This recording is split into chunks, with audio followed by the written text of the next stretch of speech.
windows there not to bump up against it because it could very easily scratch.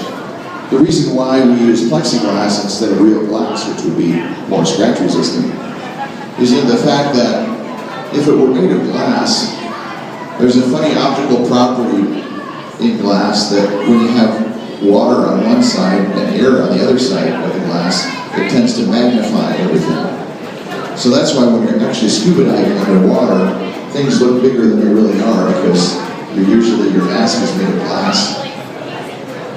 And as the light passes from the water through the glass to the air, it magnifies the image. But we didn't want to make things look, we want to make things look as realistic to the public as possible. We don't want things to look artificially magnified. So they made the aquarium windows out of plexiglass rather than glass.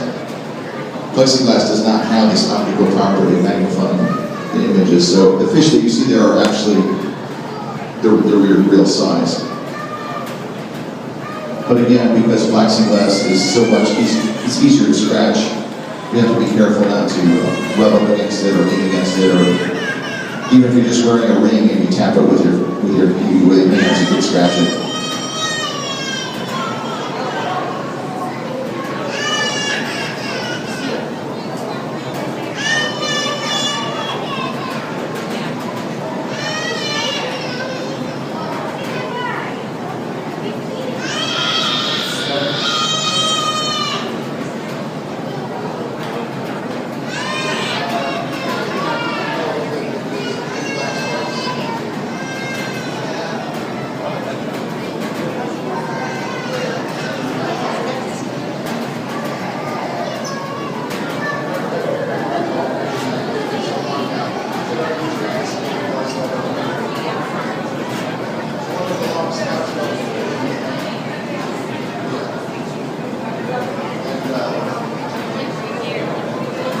As I mentioned before, the one with the long snout that's trying to get fed right now, it's called a unicorn tank.